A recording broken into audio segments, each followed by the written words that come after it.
Welcome to Kentucky Hidden Wonders. I'm Jeanette Marson. And I'm Mason Warren. Together, we're uncovering the secrets, stories, and hidden gems of Shelby County, Kentucky. From unforgettable places to off-the-beaten-path adventures, join us as we explore Kentucky treasures and Shelby County's best-kept secrets.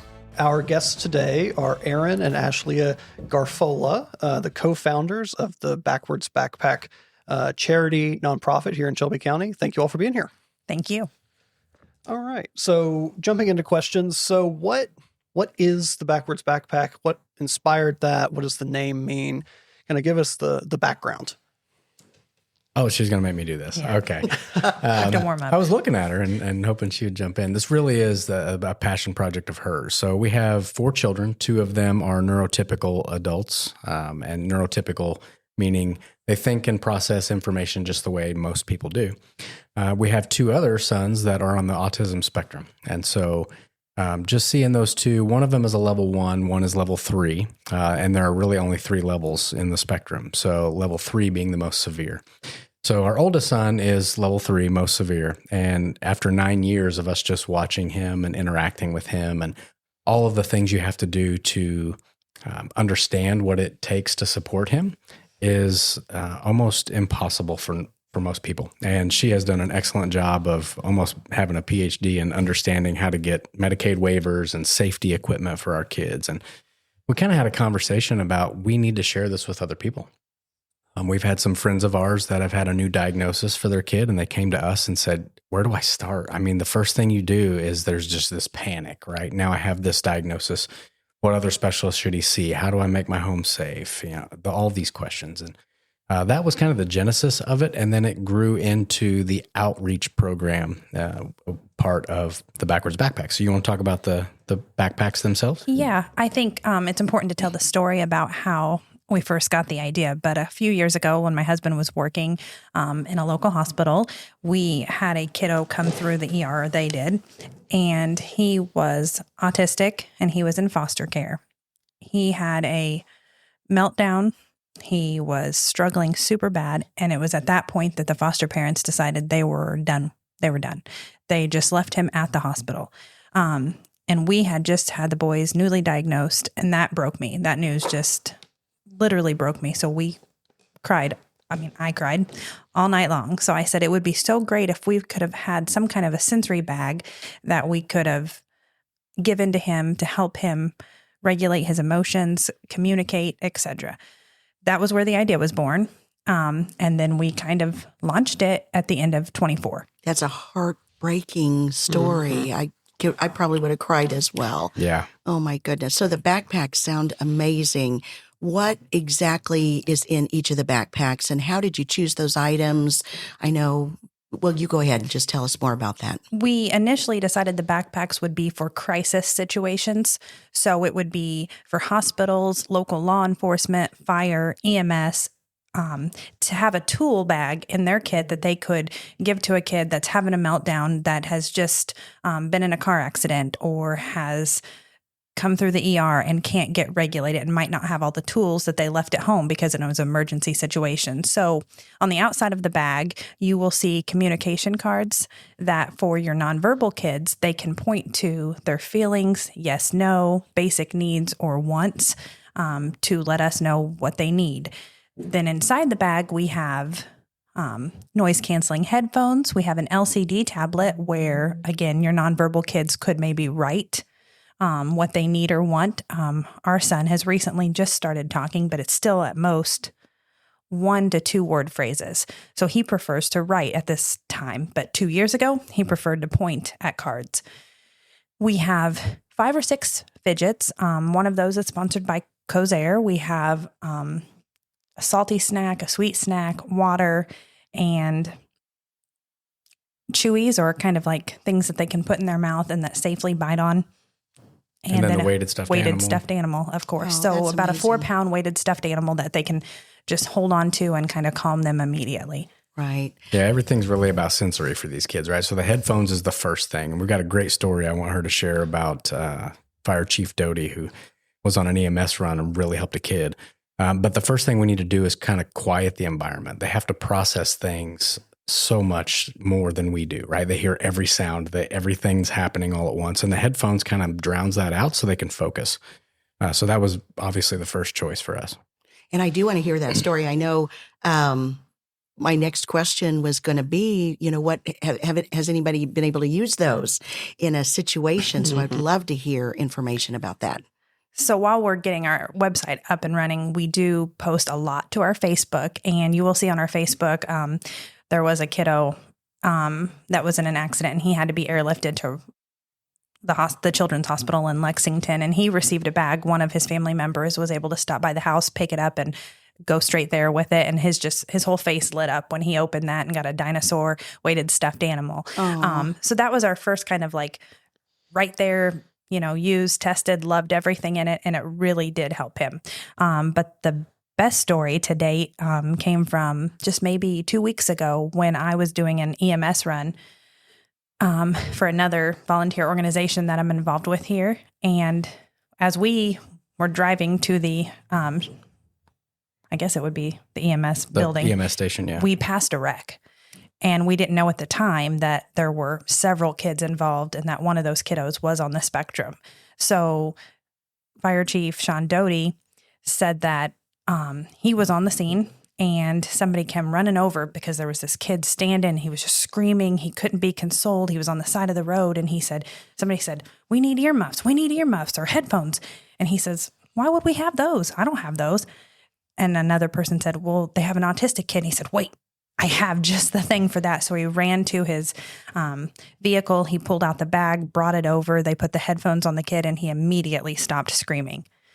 So they got out the LCD tablet. His family was like, how do you have this? He has 10 of these at home. And he just calmed down. He was writing. He pointed at the cards. He was using everything in the bag, but it changed a moment that was beyond stressful. I mean, nonstop screaming into just calm and regulated. So he said, well, there's a couple in our community that have kids on the spectrum, and they've came up with these bags, and we have them on every, fire truck, EMS vehicle in the county. Yeah, and he was even pointing to the card saying "scared," the scared card, right? Oh, So he was out of his goodness. element. He's on the side of the road. It's not a place that he wants to be. Yeah.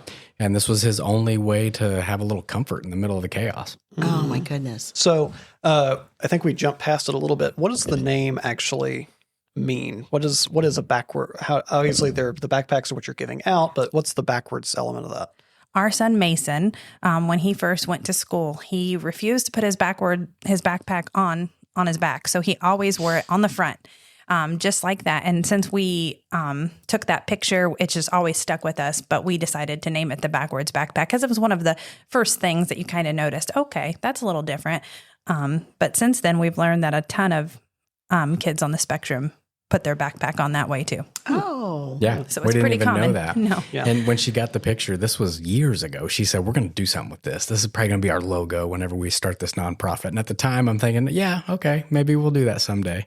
And then that call to action happened in the ER where we saw this kid, and she's like, we're not waiting anymore. We have to do something. Right.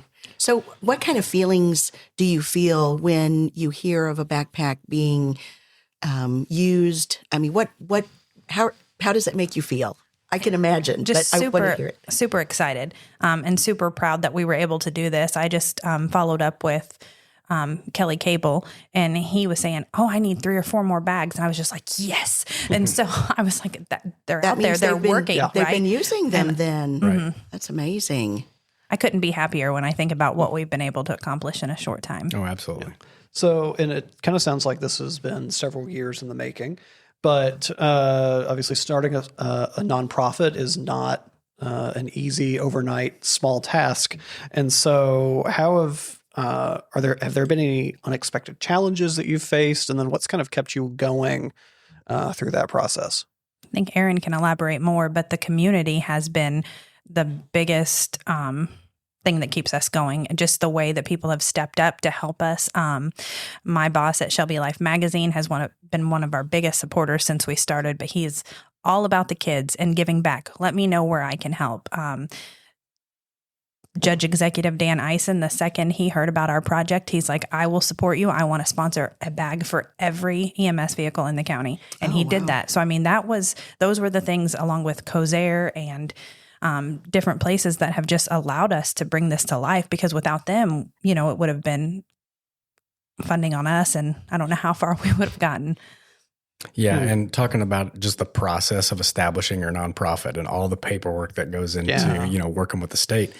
Luckily, we've got some friends here that are attorneys too, so we asked them for some of their advice, and we had no capital, right? There's no piles of money to help us start this. So she's got a great business mind. We both have MBAs. We're like, we can figure this out, right? So she sat down one day and she started doing the research, and she's on the websites for the state and writing down all the details. And before I knew it, she's like, we have a nonprofit. I've already submitted all the work, and could you help me with this, this, and this? Absolutely. So I know we talk a lot about Shelby County because we are Shelby County. Are you going outside of our area? Because it's an amazing project. I mean, like Louisville, and I could see this being a national nonprofit. I really can. That's our ultimate goal. For now, we need to take care of some stuff inside of Simpsonville. And then next, after we released bags into all of the Shelby County public schools, I think Henry and Spencer have both reached out about partnering with us. So we definitely want to do that. We want to get them in every special needs classroom in the surrounding counties. And then there were a couple organizations that reached out that cover multiple counties. So we are working with them to get our bags into an organization that helps with kids that are going into foster care placements. Mm-hmm. So it's not just Shelby County, it's Jefferson County, it's all kinds of counties. So to do those bigger projects, we have to fundraise even more and get our name out there even more. And as far as covering down for Shelby County, which is our home, we want to do that for sure. It seems like every week or two, a new business comes to us and says, we just heard about you and we have these kids in our business. It's a dentist's office. It's Butterfly House. It's all these places where they're like, if I just had that, I could have maybe prevented this kid from having a 30-minute meltdown. And so we're like, all right, we've got you on the list. We're going to start doing some more fundraising, get some more bags, and just cover Shelby County. But yes, we would love to do it regionally.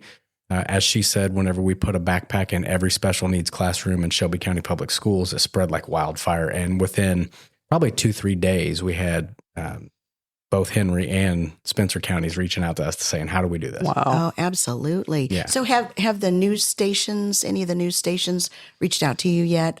This would be a great news story. Not yet? I think the Sentinel has put us in for a couple of our events. They've been really good about that, but no, not other than that. We haven't. We plan to try to do some of those things in the upcoming months, reach out to a few different stations and see if we can't be work that angle, because we did meet a gal from WLKY. So we were at the Bell Awards. And, right. Yes. And congratulations on that, thank you by so the way. much. Yes. Yeah, I appreciate that. We were there and at the front table, and you have a host with you that brings you an escort, I guess they call them. And so we got to meet her, and she said, this is divine intervention for sure. I only cover nonprofits right now. She said, I'm kind of covered on Louisville. I've been doing it for a long time, all of Jefferson County. She's like, I don't know a lot about Shelby County. Could I get in touch with you and not only do your story, but the VRO stuff and, all these other organizations that I support? And I said, not only that, there are so many nonprofits in Shelby County. I keep you busy for 2 years. Right. So we are definitely going to connect with her after the holidays and see if we can get something done. Good. Yeah, absolutely. I honestly, I can see it national. I see it now. Absolutely. Absolutely. So for families who are listening that have children that are on the spectrum, what kind of message, or is there any advice or anything like that you'd want them to hear just based on what you've seen from all of your experience working, in this, I'll say realm, just over the last couple of months or years even? I would say that it's good to have support around you, whether it be your community or your family. You're going to need it. It's not simple just walking down the street and catching a 14-year-old to babysit your kids. That's not a luxury we have, especially for those more on the severe side of the spectrum. But, apply for those waivers, get those safety precautions in your home, get the safety bed, get the locks, the alarms, the cameras, all the stuff to keep those kiddos from eloping, because a big fear that we have with Mason is elopement. He's always trying to escape. He wants to find the next body of water. We share quite a bit on our Facebook page about the dangers of drowning with autism. It's just story after story after story of a kid getting out of their home and getting to a lake or a pond down the road, and most of the time that it doesn't end well. So I think it's our number one priority as parents should be making sure the home is safe. Once you realize that they have autism and that they are trying to elope, and that's what that is, get them diagnosed so that you can get those supports put in place and you can get on those waivers and get that safety bed that might cost you $15,000. But if you have the waiver, at least here in Kentucky, you don't end up paying for that. Oh, that's amazing. It's amazing that there's those kind of groups out there and that kind of help. And I love it that you say that people can call you and ask you questions and get advice from you. So, and then also so every time I hear you speak, both of you, I get very excited. I get excited about your mission. I get excited about what I see, what I can envision for you. But for families that are listening right now, or people that are also excited, how can they help? How can they get involved or donate? Give the listeners some information. So we have a donate now button on our Facebook. Currently, we are in the process, with some help from a good friend, of creating a website. But I am the only one or Aaron, that responds to our messages on Facebook. So you can message us. You can even send us an email, thebackwardsbackpack@gmail.com. But other than that, we stuff the bags in our basement. We kind of have our own little process going there. So, zero overhead. So the donations go all to the backpacks. But we are having a big New Year's Eve event that you've all sponsored at the tourism office, as well as the chamber. But we will need volunteers at that event. We will need sponsors for that event. And it's all about raising awareness. So talk a little bit about the event, because that goes towards your nonprofit as well. So, Aaron? Yeah, this is the inaugural event. This is the first time. So as a chamber, we're always trying to evolve. And I probably should back up and say, I've been on the board for about 5 years. I'm on the executive committee. And we've seen what worked. We've seen what doesn't, how many people like to come to certain events and not. So we've actually taken 2 events that were not as successful last year and replace those with the New Year's Eve event. What we hear all the time in Shelby County is there's nothing to do for New Year's Eve. And we said, why can't we be the catalyst for changing that? And so this is the first time we're going to do this. We actually have a large band. It's like a 7, 9, 10-piece band. I don't know. It's a huge band. You've got brass, you've got percussion, you've got it all. So that's exciting. We decided to go a little bit bigger and really have a good time. And so we're super excited. I know it's just started getting out there on social media, so you're going to see it everywhere. So you can't get tickets for that yet? You actually can. Oh, you can? Yeah. So I don't remember the actual ticket price per individual. I know they're doing tables for 1,000, tables of 8, but there are individual ticket sales as well. 85. Yeah. Oh, fantastic. Yeah, so individuals can go, and 50% of the proceeds will come to the Backwards Backpack. So Chamber will have some of those proceeds in us as well. That's amazing. That is so amazing. And I guess it'd be on the Chamber website. Absolutely. The tickets. Their Facebook page. Okay. Absolutely. And Mason, you asked a good question. I wanted to elaborate on what you said, is what do you want the listeners to know? And the first thing I always say is you're not alone. That's really what we struggled with, is that you just feel like you're the only one doing this. And literally especially with level 3s, from the time Mason wakes up until the time he goes to bed in his safety bed, it's where's Mason? What's he trying to escape? Is he trying to destroy something? In his mouth. Is he going to choke on something? Yeah. So you constantly have to be on guard, and being on all the time is exhausting. Yeah. And so I want people to know that we're available, and it's called a spectrum for a reason. Not every kid needs the same thing. We have a level 1, we have a level 3. Our level 1 is in a normal, typical classroom in first grade, and he's doing really well. He needs a little bit extra support on some of his stuff, but doing very well. Our other one, like I said, it's just a constant need for us to be able to intervene, keep him safe, those kind of things. So, and there's all stuff in between. So call us and tell us what you're struggling with, what you need help with, and we want to be the reason or the ability to connect some dots for you. Let's sit down, have lunch. I've done that a couple of times in the past few months, just meeting people. And I'm always on the phone, even with people from national autism groups, where they're, what have you done? What's helped you? And I'm always eager to take a phone call and walk through that and talk to you. Yeah. And that was another reason that we started this, is because she's on these moms groups, and she's talked to people all over the country. She may be talking to somebody in Oregon that's struggling with something. And I said, we can do this in our own hometown too. And that was another reason for us to start the organization. I mean, because when our sons were diagnosed, it was the first we'd really heard about autism at all. Right.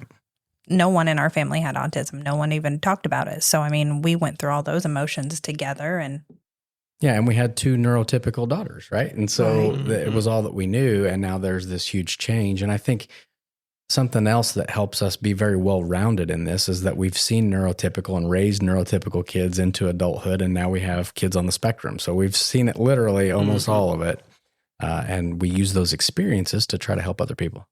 Well, Yeah. you both are amazing, and I Yeah. love your caring hearts, and the mission for your nonprofit is amazing as well. Mason, did you have any other questions? Or No, just are there a portion of our listening audience is kind of based in this Kentucky, Louisville area of Kentucky. If there are parents that are listening that maybe feel like they need some additional support, or just they're curious, about an autism assessment diagnosis type thing, where do you start with that? Like, how do you kind of go about that? well, there's only a couple places locally in Louisville that do diagnose. There's a lot of qualifications that go into that. You can't just go to your regular pediatrician and get a diagnosis. There are centers, and the waiting lists are long. So I encourage you that if you even think that your child might be on the spectrum, to get that phone call made and get on that list. Yeah. Because what I last heard was that it's at least a year. Wow. So you definitely want to call and get on that list right away. So, you could always take yourself off later, but that's the first step, is researching. I mean, I think there's 2 or 3 places locally that do diagnose, but they all have the waiting lists very similar. Yeah, and I would say do it early, because people oftentimes think, well, this is just, he's 1 year old. Yeah, he'll get past this. He's 2. But we notice that he's not developing at the same rate as his peers. Get in there, especially with the waiting list, and let a professional at least give you their opinion on where they're at, and start your journey from there. And for our kids, I mean, just to put it in perspective, we didn't really notice anything. And I would say that actually they were developing just as neurotypical children would until about 2. And then they regressed. And that's when they lost their speech. Both of them did. So those were kind of the big signs. They wouldn't respond to their name. They wouldn't look at you. They didn't play peekaboo. They didn't make animal noises anymore. They didn't play with their toys like they used to. We lined everything up. For us, those were the big first things that kind of stuck out to us. Wow. Thank you. Thank you both for being with us. Yes, it's a lot thank of you. great information. I love it that people have a place to go. I'm glad that schools have changed over the years and that there's help there. But thank you for all you do. And hopefully people will reach out and definitely donate towards your great cause. Thank you so much. Thanks for having us. We appreciate it so much. Thank you. Kentucky Hidden Wonders is a Shelby KY Tourism production. Your hosts are Jeanette Larson and Mason Warren. To learn more about Shelby KY Tourism and to start planning a visit, head to visitshelbyky.com.